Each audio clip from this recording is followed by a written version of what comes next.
Hello friend, good morning. तर आजची झाली आहे अशी छान अशी सकाळ आणि मी नंतर दरवाजा उघडला तर बाहेर खूप छान प्रसन्न असं वातावरण होतं.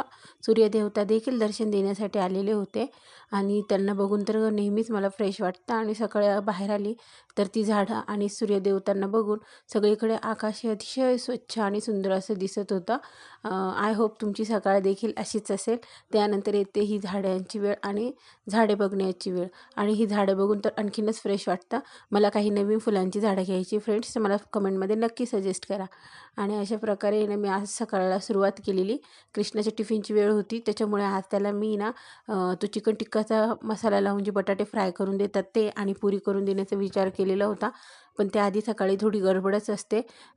सर्व अशी भांडी लावून घेतलेली आणि एका बाजूला तेल गरम करत ठेवलेलं. आता भांडी लावून झाले की त्याला उठवून अंघोळ देखील घालायची आहे.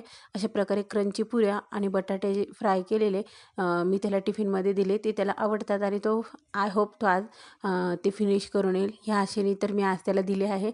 आणि एका बाजूला मी माझं पाणी गरम करून ठेवलं आहे पिण्यासाठी, कारण रोज सकाळी मी लिंबू आणि पाणी आणि मध हे घेत असते, ज्याच्याने ॲसिडिटी वगैरे होत नाही. अंघोळ आटपून नंतर मी बसली देवपूजेला.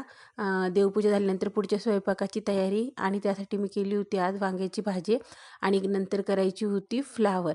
आता फ्लावर आणि वांग्याची भाजी अशा 2 भाज्या मेनूमध्ये होत्या. म्हटलं फास्ट त्या करून घेऊया आणि नंतर जाऊया जॉबवर. जॉबवर जायचंच होतं, पण ना मला फ्लावर कापताना एक नवीन आयडिया आली, ज्याच्याने ना फ्लावर हे लवकर कापले जातात. वरच्या बाजूया डायरेक्ट कापून घेतल्यानंतर हे बघा अशा वरच्या बाजूया डायरेक्ट कापून घ्यायच्या आणि नंतर ते हाताने ते फुलं मोकळे करायचे.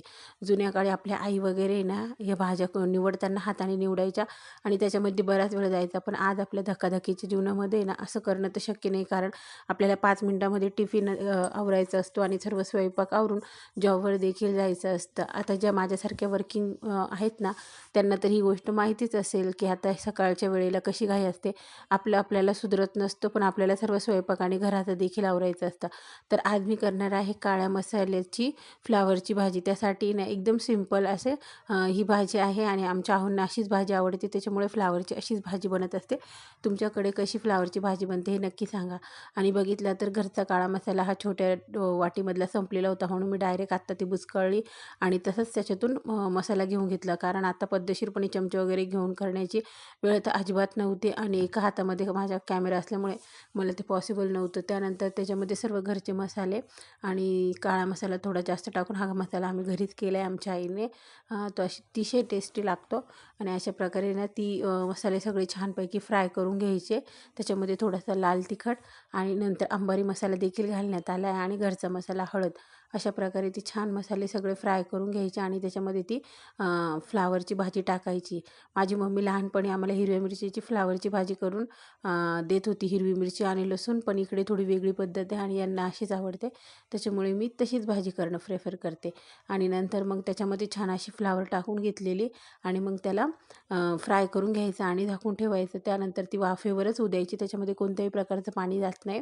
ती तेलामध्ये आणि मंद आचेवर शिजते. अशी खाण्यासाठी तर अतिशय टेस्टी लागते बाजरीच्या भाकरी वगैरे सोबत.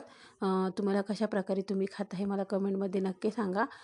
हे बघा फ्रेंड्स, मी अशी फ्लावरची भाजी ही मस्त करून घेतलेली आणि आता मला पुढे स्कूलची तयारी देखील आवरायची आहे, कारण मला पण स्कूलमध्ये जायचं आहे.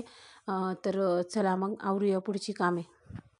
अशा प्रकारे मी सर्व सकाळची कामे आवरून घेतलेली ना, आता स्कूलसाठी तयार झालेली. त्यानंतर सगळं कपडे वगैरे चेंज करून मी आता चालली आहे जॉबवरती. आणि वॉकिंग डिस्टन्सवर असलेला जॉब हा, त्याच्यामुळे मला हा चालतच जाणं मी प्रेफर करते. त्यानंतर रस्त्यामध्ये लागतं महादेवाचं मंदिर आणि तिथे छानशी आजीबाई, मला या मूर्त्यांचं काहीतरी करावं असं वाटतं आहे. ते मी नक्कीच करेल. त्यांना खड्डा वगैरे करून त्यांना त्याच्यामध्ये पुरून छान तिथे साफसफाई वगैरे करेल त्या लक्ष्मी मातांची. आणि नंतर आहे ना तिथे 2 छानशी मुले होते, त्यांना मी फुगा दिला आणि तो फुगा घेऊन ते खूप हॅप्पी झाले आणि त्यातच मला आनंद वाटला. असा होता आजचा दिवस.